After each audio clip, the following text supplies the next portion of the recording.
నమస్తే, welcome to the leader.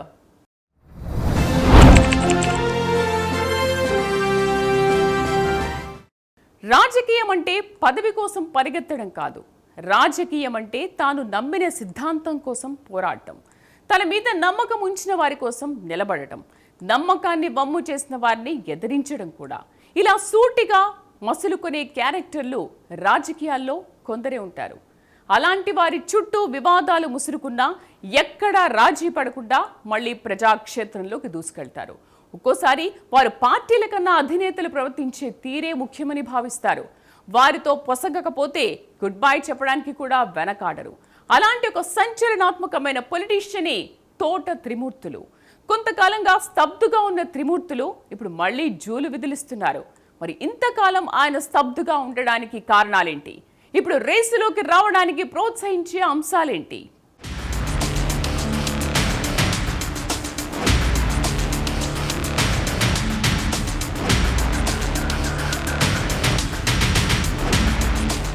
Telugu రాష్ట్రాల్లో, తెలుగు రాజకీయాల్లో పరిచయం అక్కర్లేని చాలామంది నాయకుల్లో తోట త్రిమూర్తులు ఒకరు.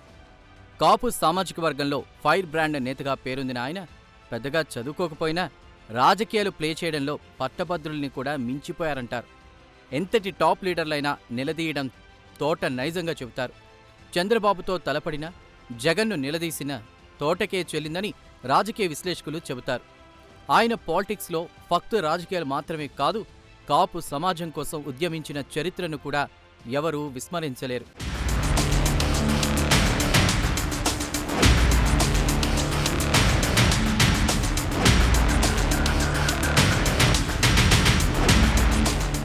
తూర్పుగోదావరి జిల్లా రామచంద్రాపురం మండలం వెంకటాయపాలెం అనేటువంటి చిన్న గ్రామంలో ఒక సాధారణ రైతు కుటుంబంలో పుట్టిన త్రిమూర్తులు ఒకరోజు రాష్ట్ర రాజకీయాలను ప్రభావితం చేస్తాడని బహుశా ఎవరూ ఊహించి ఉండరు. ప్రాథమికోన్నత విద్యకే పరిమితమైన రాజకీయ రంగంలో చక్రం తిప్పాలనే స్వప్నాన్ని మాత్రం త్రిమూర్తులు చెరిగిపోనివ్వలేదంటారు. యువకుడిగా ఉన్నప్పటి నుంచే గ్రామస్థాయి రాజకీయాల్లో చురుగ్గా పాల్గొన్నారు.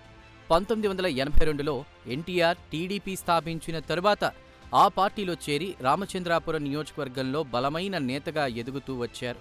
కాపు సామాజిక వర్గం పట్ల తనకున్న అభిమానం, వారి హక్కుల కోసం పోరాడాలనే తపన, అదే ఆయన రాజకీయ ఆయుధంగా మారిందంటారు నిపుణులు.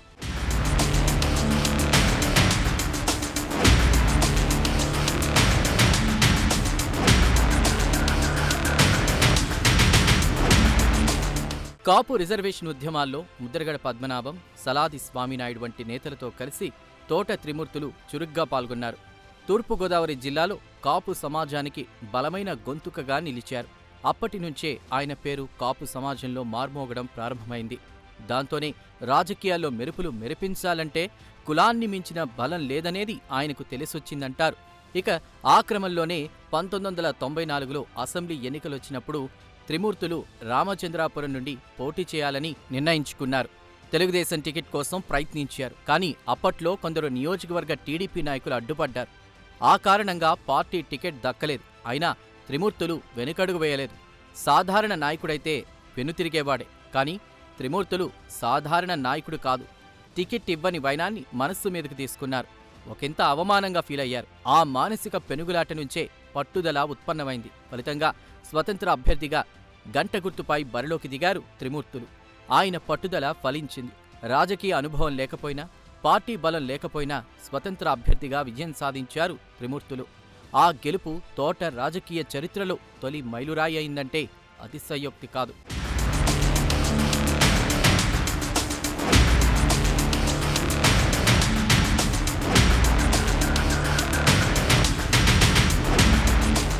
స్వతంత్ర అభ్యర్థిగా గెలిచిన టీడీపీకి అనుబంధంగా కొనసాగడం ఆయన ముందు చూపుకు నిదర్శనంగా చెప్పాలి.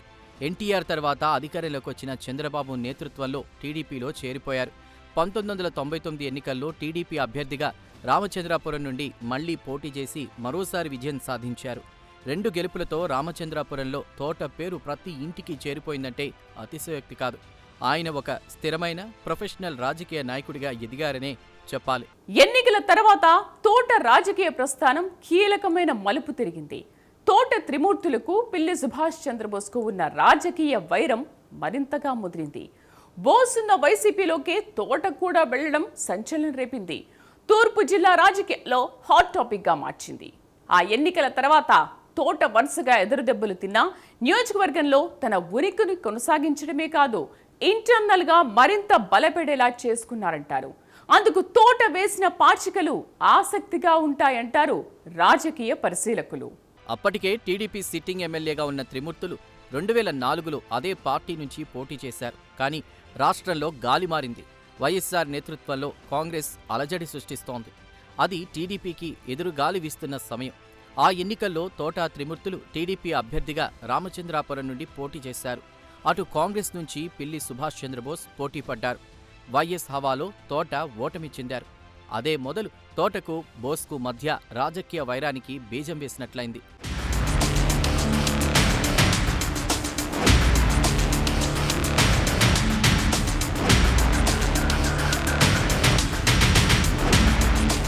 పిల్లి సుభాష్ చంద్రబోస్ అంటే రామచంద్రాపురం నియోజకవర్గంలో ఒక శక్తి అనే పేరు తెచ్చుకున్నారు.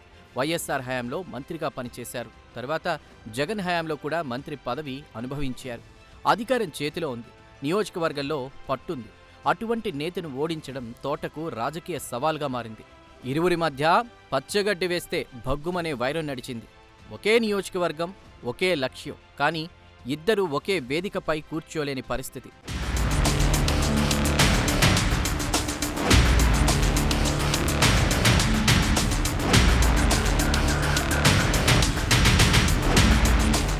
రెండు 2004 ఓటమి తర్వాత తోట టీడీపీలోనే ఉన్నారు. అయితే పార్టీ అధినేత చంద్రబాబు తీరు ఆయనకు అసంతృప్తి కలిగించిందంటారు. 2009 ఎన్నికలకు ముందు చిరంజీవి నేతృత్వంలోని ప్రజారాజ్యం పార్టీ రాజకీయ రంగంలోకి దూసుకొచ్చింది. తోట ముందు నుంచే ఆ పార్టీలో కీలకంగా వ్యవహరించడం విశేషం.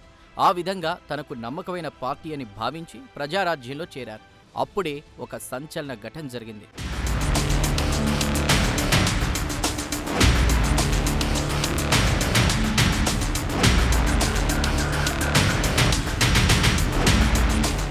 తోట ప్రజారాజ్యంలోకి వెళుతున్నారని తెలిసిన చంద్రబాబు తోటను సంప్రదించకుండానే మరో వ్యక్తిని రామచంద్రాపురం నియోజకవర్గ టీడీపీ ఇన్ఛార్జిగా ప్రకటించారు. ఆ నిర్ణయం తోటలో తీవ్ర ఆగ్రహాన్ని రగిలించింది. నన్ను అడిగితే నేనే చెప్పి బయటకు వెళ్తాను కదా, పొమ్మనకుండా పొగ పెట్టడం సరికాదు అంటూ ఆయన బహిరంగంగా చంద్రబాబుపై మండిపడ్డారని చెప్తారు. అంతేకాదు, అసలు తాను ప్రజారాజ్యంలోకి వెళ్లడానికి చంద్రబాబు తీరే కారణమని ప్రకటించి మరీ వెళ్లిపోవడం తోట స్టైల్ పొలిటికల్ డెసిషన్ అంటారు నిపుణులు. అప్పట్లో అదో పెద్ద సంచలనంగా మారింది.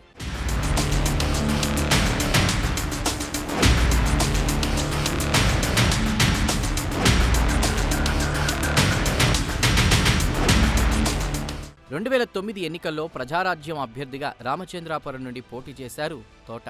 ఆ ఎన్నికల్లో కూడా పిల్లి సుభాష్ చంద్రబోసే ప్రత్యర్థి. మళ్లీ ఓటమి పాలయ్యారు తోట. బోస్ నుంచి వరుస ఓటముల వల్ల తోటలో పట్టుదల మరింత పెరిగింది. అవకాశం కోసం ఎదురుచూసేలా చేసింది. చిరంజీవి ఊహించని ఫలితాలు రావడంతో ఆయన ప్రజారాజ్యాన్ని కాంగ్రెస్లో విలీనం చేశారు. ఆ తర్వాత రాష్ట్ర రాజకీయ ముఖచిత్రం అనూహ్యమైన మలుపు తీసుకుంది. వైఎస్ఆర్ మరణం, కిరణ్ కుమార్ రెడ్డి ముఖ్యమంత్రి బాధ్యతలు చేపట్టారు. జగన్ ఓదార్పు యాత్ర మొదలైంది.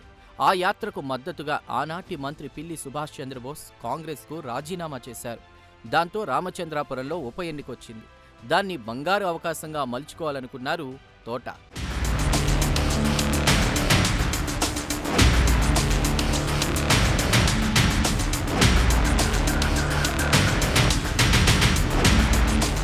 ప్రజారాజ్యం కాంగ్రెస్లో విలీనమైన నేపథ్యంలో తోట త్రిమూర్తులు కాంగ్రెస్ అభ్యర్థిగా ఆ ఉప ఎన్నికలో బరిలో దిగారు. ఎదురుగా మళ్లీ బోసే, కానీ ఈసారి బొమ్మ తిరగబడింది. ఎన్నికల సమరంలో తోట బోస్పై ఘన విజయం సాధించారు. ఆ గెలుపు తోటకు మామూలు విజయం కాదు. బోస్ నుంచి వరుస ఓటముల తర్వాత వచ్చిన మధురమైన ప్రతీకారం అన్నమాట. ఆ ఉప ఎన్నికల్లో టీడీపీ సరైన అభ్యర్థి దొరక్క మాజీ మంత్రి చిక్కాల రామచంద్రరావును నిలబెట్టింది. తోట ఆ పోటీలో మంచి మెజార్టీతో గెలవడం విశేషం. ఇక గెలిచిన తర్వాత తోట నియోజకవర్గ అభివృద్ధిపై దృష్టి పెట్టారు.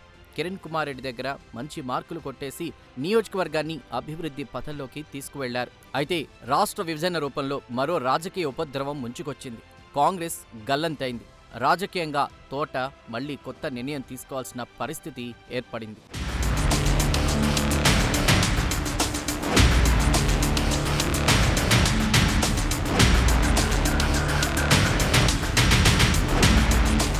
2014 ఎన్నికల నాటికి వైఎస్ఆర్ కాంగ్రెస్ పార్టీని జగన్ ప్రారంభించి ఎన్నికల బరిలో నిలిచినా ఆ పార్టీ అధికారంలోకి వచ్చే అవకాశం లేదని భావించిన తోట త్రిమూర్తులు తిరిగి టీడీపీ అధినేత చంద్రబాబు ఆహ్వానం మేరకు టీడీపీలోకి వెళ్లి పోటీ చేశారు. గెలిచి వచ్చారు. ఆ తరువాత 2019లోనే అదే టీడీపీ నుంచి తనకు బలమైన రామచంద్రాపురం నుంచే మళ్లీ పోటీ చేశారు. ఆ ఎన్నికల నాటికి ఏపీలో జగన్ హవా కొనసాగుతోంది. నియోజకవర్గంలో తోటకు ఉన్నటువంటి పట్టును గుర్తించిన జగన్ ఆ ఎన్నికల్లో సీటిస్తానని, అధికారంలోకి వచ్చాక మంత్రి పదవి కూడా ఇస్తానని తోటకు ఆఫర్ ఇచ్చారు. అయినా చంద్రబాబుకు ఇచ్చిన మాట ప్రకారం టీడీపీలోనే ఉండిపోయారు. ఆ ఎన్నికల్లో పోటీ చేసి ఓటమి పాలయ్యారు. తోట మీద వైసీపీ అభ్యర్థి చెల్లుబోయిన వేణుగోపాలకృష్ణ విజయం సాధించారు. అప్పటికి బోస్ రామచంద్రాపురం వదిలి మండపేటకు వెళ్లడంతో నియోజకవర్గంలో తోట ఆధిపత్యం స్థిరపడిపోయిందని చెప్పాలి.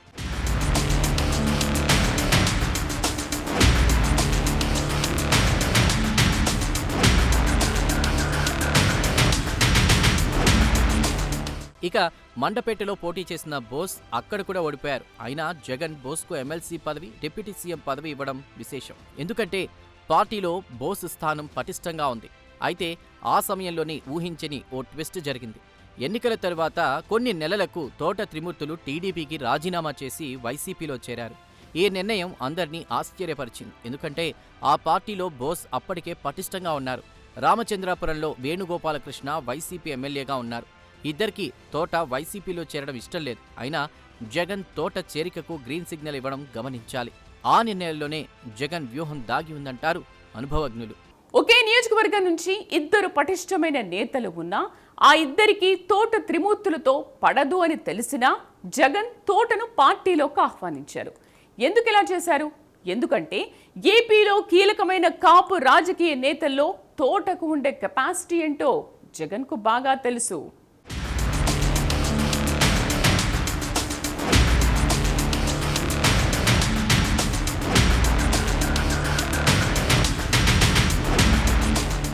జగన్ తోటను పార్టీలోకి తీసుకోవడం వెనుక ఓ లెక్క ఉంది. కాపు సమాజంలో తోటకున్న పట్టు, మండపేట నియోజకవర్గంలో స్థానిక సంస్థల ఎన్నికలు రాబోతూ ఉండడం వంటి అంశాలను దృష్టిలో ఉంచుకున్న జగన్ ఆ ప్రాంతంలో పట్టున్న నేత కోసం దృష్టి సారించారు. అందువల్ల తోటను మండపేట ఇన్ఛార్జిగా నియమించారు.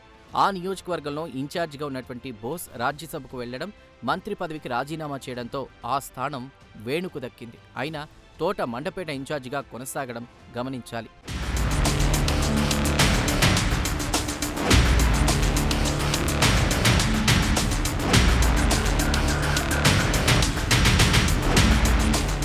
మండపేట ఇన్ఛార్జిగా తోట పనితీరు అందరికీ అనుభవంలోకొచ్చింది. స్థానిక సంస్థల ఎన్నికల్లో మున్సిపాలిటీతో పాటు మండలాల్లోనూ వైసీపీ ఘన విజయం సాధించింది. టీడీపీ గెలిచిన ఆ నియోజకవర్గంలో వైసీపీని బాగా వేయించగలిగారు తోట. అది జగన్ దృష్టిలో పడింది. తోట సామర్థ్యానికి కావలసినంత గుర్తింపు లభించింది.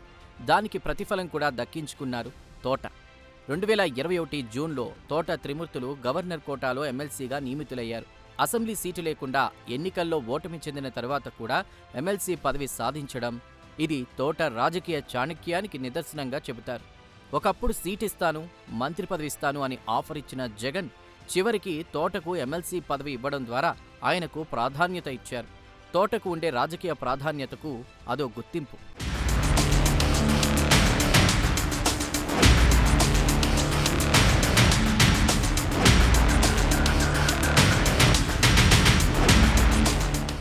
ఇక ఎమ్మెల్సీ పదవి గడువు ముగియబోతోంది. వచ్చే అసెంబ్లీ ఎన్నికలు దగ్గర పడుతున్నాయి. అందుకే తోట త్రిమూర్తులు తన రాజకీయ భవిష్యత్తు కోసం కీలకమైన పావులు కదుపుతున్నారు. వైసీపీని తిరిగి అధికారంలోకి తీసుకురావడమే లక్ష్యంగా పార్టీ భవిష్యత్ కార్యాచరణపై చర్చించేందుకు కోనసీమ జిల్లా రామచంద్రాపురం నియోజకవర్గ పరిధిలోని వెంకటాయపాలెంలో వైసీపీ కాపు నేతలతో సమావేశాన్ని ఏర్పాటు చేశారు. అది కేవలం కాపు నాయకుల సమావేశం అనుకుంటే పొరపాటే. అదొక భారీ వ్యూహానికి తొలి అడుగుగా భావిస్తున్నారు ఏపీ రాజకీయ పరిశీలకులు.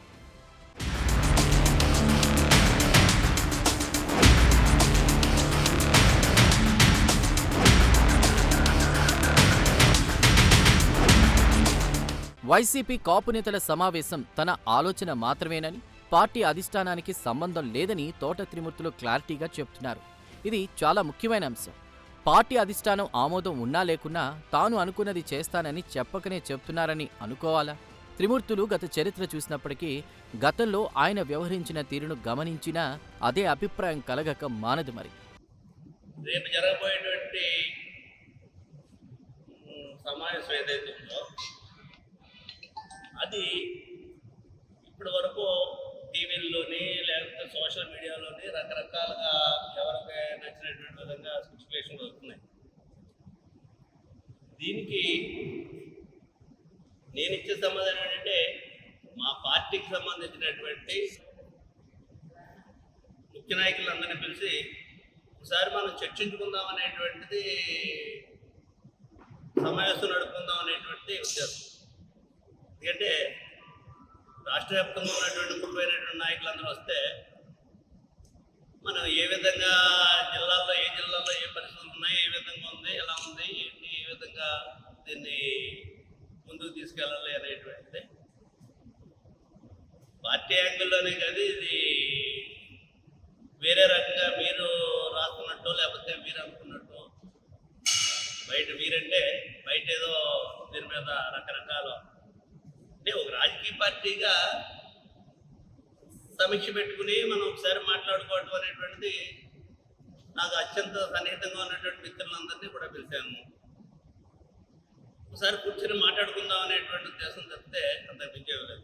ముద్రగడ పద్మనాభం, హరిరామ జోగయ్య వంటి సీనియర్ కాపు నేతలు వయోభారం, అనారోగ్య కారణాల వల్ల క్రియాశీల రాజకీయాలకు దూరం జరుగుతున్న తరుణంలో తోట త్రిమూర్తులు వైసీపీ తరపున ఈ కొత్త బాధ్యతలు భుజానికెత్తుకున్నట్లు కనిపిస్తోంది. అంటే కాపు సమాజంలో ఏర్పడిందని భావిస్తున్న శూన్యాన్ని పూరించే అవకాశం తోటకు వచ్చిందని, అందువల్లే తోట ఈ కీలకమైన బాధ్యతలు తీసుకుంటున్నారనే వాదనలు వినిపిస్తున్నాయి. వెంకటాయపాలెంలో జరిగిన ఆత్మీయ సమావేశంలో రాష్ట్రంలో కూటమి సర్కార్ అధికారంలోకి వచ్చాక కాపులపై దాడులు, అణచివేతల చర్యలు, సంక్షేమ పథకాల నిలిపివేత వంటివి జరుగుతున్నాయని, వాటి నుంచి న్యాయం పొందాలంటే ఏం చేయాలనే అంశాలపై సుదీర్ఘంగా చర్చించారు. దీంతో పాటు కాపు కార్పొరేషన్ నిధుల విషయంలో డిమాండ్లు కూడా తీర్మానాల రూపంలో పెట్టారు. అంటే ఈ సమావేశం కేవలం పార్టీ సమావేశం మాత్రమే కాదు, కాపు సమాజాన్ని ఒక్క తాటిపై నిలబెట్టే ప్రయత్నంగా విశ్లేషకులు భావిస్తున్నారు.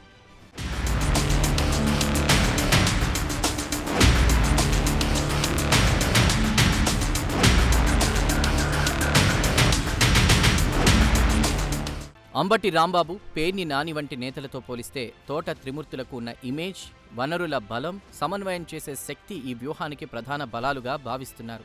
అందుకే శ్రీకాకుళం నుంచి అనంతపురం వరకు నియోజకవర్గ ఇన్ఛార్జీలైన కాపు నాయకులను ఆహ్వానించారు. ఒక్క జిల్లా కాదు, రాష్ట్రమంతా తన నెట్వర్క్ను పరచాలనేది తోట వ్యూహంగా భావిస్తున్నారు. కాపు నాయకులు తాము ఎదుర్కొంటున్న అణచివేతను ప్రజలకు వివరించేలా, అదే సమయంలో ప్రభుత్వంపై ఒత్తిడి పెంచేలాగా ముందుకెళ్లాలని నిర్ణయించారు. అందులో భాగంగానే అంబటి రాంబాబు వినతి పాదయాత్ర పేరుతో ఓ టూర్ చేస్తానని ప్రకటించారు. నేను వారి పర్మిషన్ తీసుకున్నా. అదేమిటంటే మా ఇంటి మీద దాడి జరిగిన తర్వాత ఆ దాడిలో పాల్గొన్న వాళ్ళని ఎవరి మీద ఇంతవరకు యాక్షన్ తీసుకోలేదు. అందరూ ఒక సామాజిక వర్గానికి చెందిన వారే, నేను ప్రత్యేకంగా చెప్పాల్సిన అవసరం లేదు. దీని మీద నేను ఏప్రిల్ 18వ తారీఖున ఒక్కరోజు నిరాహార దీక్ష చేశాను, ఎక్స్పోజ్ చేయటం కోసం. మళ్ళా వచ్చే నెల 29వ తారీఖున ఎక్కడైతే దాడి జరిగిందో నా ఇంటి దగ్గర నుంచి డీజీపీ ఆఫీస్ వరకు 29 కిలోమీటర్లు పాదయాత్ర చేసి ఒక వినతి పత్రం ఇద్దామని, ఒక ప్రెషర్ బిల్డప్ చేద్దామనేటువంటి ప్రయత్నం చేస్తున్నాను. 29 బయలుదేరుతాను, మధ్యలో ఒక చోట హాల్ట్ ఉంటాను. తరువాత 30వ తారీఖున వెళ్ళి వినతి పత్రం ఇవ్వబోతున్నాను. దాని పేరు వినతి పాదయాత్ర అని పెట్టుకున్నాను. దానికి ఈ సమావేశంలో ఉన్న కాపు సోదరులందరూ మద్దతు పలకాలని నేను మిమ్మల్ని అందరినీ రిక్వెస్ట్ చేస్తాను. దానితో పాటు వీలుంటే మీరు వచ్చి ఏదో ఒక సందర్భంలో 4 అడుగులు మొత్తం నడవలేకపోయినా 4 అడుగులు నాతో నడిస్తే ఒక ప్రకంపన వస్తుంది. బహుశా ఈ లోపల యాక్షన్ తీసుకుంటారు అనుకుంటున్నాను. ఎందుకంటే మనం ఈ నిర్ణయం తీసుకున్నాం కాబట్టి 29వ తారీఖు లోపలే ఏదో తూతూ మంత్రం యాక్షన్ అయినా తీసుకుంటారని అనుకుంటున్నాను. లేకపోతే మాత్రం దీన్ని ఇలా కొనసాగించే కార్యక్రమంలో మీ అందరూ నాకు అండదండగా ఉండాలని నేను ప్రత్యేకంగా కోరుకుంటున్నాను. వెంకటాయపాలెంలో జరిగిన సమావేశం ఆరంభమేనట. దీని తర్వాత మరిన్ని కీలక సమావేశాలు ఉంటాయని తోట ప్రకటించడం గమనించాల్సిన అంశం. త్వరలోనే విశాఖలో అలాగే తిరుపతిలో కూడా సమావేశాలు నిర్వహిస్తారట. అంతేకాదు ఇలాంటి సమావేశాలు రాష్ట్ర వ్యాప్తంగా మరిన్ని ఏర్పాటు చేస్తామని బొత్స సత్యబాబు కూడా ప్రకటించడం సంచలనం రేపుతోంది. అంటే రేపటి రోజుల్లో కాపు సామాజిక వర్గాన్ని కూటమి నుంచి వేరు చేసే ప్రయత్నం జరుగుతున్నట్లేనా? వెంకటాయపాలెంలో జరిగిన సమావేశం ఆరంభం మాత్రమేనని, విశాఖ, తిరుపతిలో మరో 2 కీలక సమావేశాలు నిర్వహిస్తామని తోట త్రిమూర్తులు ప్రకటించారు. మరోవైపు రాష్ట్రంలోని మరికొన్ని ప్రాంతాల్లో కూడా కాపు ఆత్మీయ సమావేశాలు భారీగా ఏర్పాటు చేస్తామని బొత్స సత్యనారాయణ కూడా ప్రకటించడం విశేషం. ఈ సమావేశానికి ముందు జగన్ తన పార్టీలోని కాపు సామాజిక వర్గ మాజీ మంత్రులతో, ఇతర ముఖ్య నేతలతో భేటీ అయ్యారని సమాచారం. అంబటి రాంబాబు, గుడివాడ అమర్నాథ్, కురసాల కన్నబాబు, ఎమ్మెల్సీ తోట త్రిమూర్తులు ఆ భేటీలో పాల్గొన్నారు. కూటమి నుంచి కాపులను దూరం చేయడం ఎలా అనే విషయంపైనే ఆ సమావేశంలో చర్చించినట్లు చెబుతున్నారు. ఆ సమావేశం తర్వాతే వెంకటాయపాలెంలో కాపు నేతల ఆత్మీయ సమావేశం జరగడం గమనించాలని అంటున్నారు రాజకీయ పరిశీలకులు. ఇక ఏపీలో కూటమి ప్రభుత్వంలో కాపు సామాజిక వర్గానికి ప్రతినిధిగా పవన్ కళ్యాణ్ ఉన్నారు. అయితే పవన్ రాష్ట్ర రాజకీయాల్లో ముఖ్య నేతగానే కాక పార్టీ జాతీయ స్థాయి మీద కూడా దృష్టి పెట్టారు. దీంతో రాష్ట్రంలో ఫక్తు కాపు సమాజం నుంచి అతిపెద్ద రాజకీయ శక్తిని క్రియేట్ చేసుకుని దాన్ని వైసీపీ వైపు మళ్లించాలి అనేది జగన్ పటిష్టమైన ఎత్తుగడగా భావిస్తున్నారు. అందులో భాగంగానే ఈ సమావేశం జరిగిందని అంటున్నారు.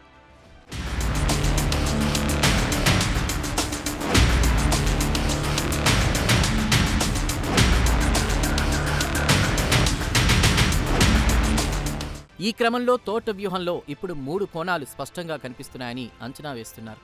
అందులో మొదటిది కాపు సమాజాన్ని రాష్ట్ర వ్యాప్తంగా ఒక్క తాటిపైకి తీసుకురావడం.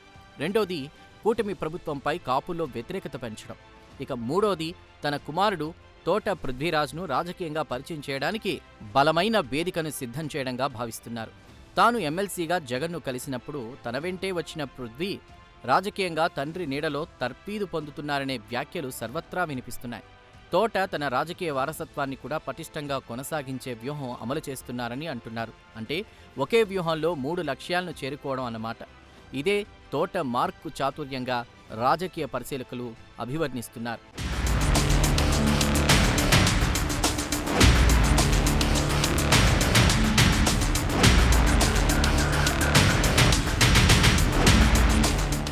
మరోవైపు వచ్చే అసెంబ్లీ ఎన్నికల్లో తోట త్రిమూర్తులు రామచంద్రాపురం నుండి పోటీ చేస్తారా లేక మండపేట నుంచి పోటీ చేస్తారా అనే చర్చ నడుస్తోంది.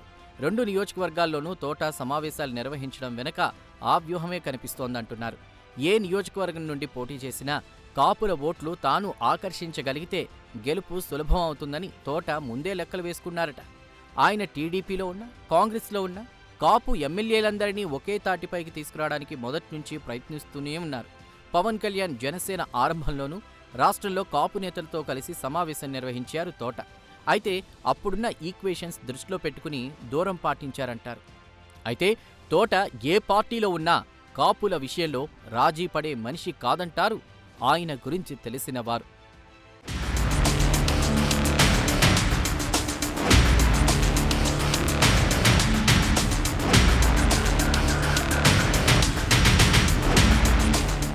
రాజకీయాల్లో ఎదగాలంటే పెద్ద చదువులు చదవాల్సిన అవసరం లేదని తోట త్రిమూర్తుల జీవితం నిరూపిస్తోంది.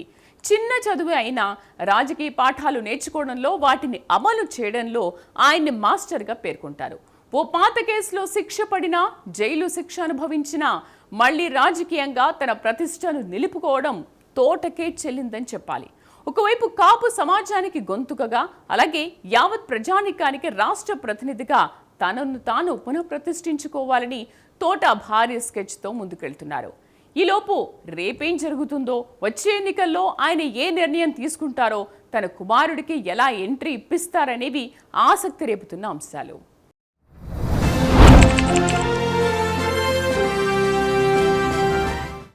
ఇది ఈనాటి ద లీడర్ ప్రత్యేక కార్యక్రమం. నెక్స్ట్ ఎపిసోడ్లో మరో కీలకమైన నేత గురించి తెలుసుకుందాం. నమస్తే.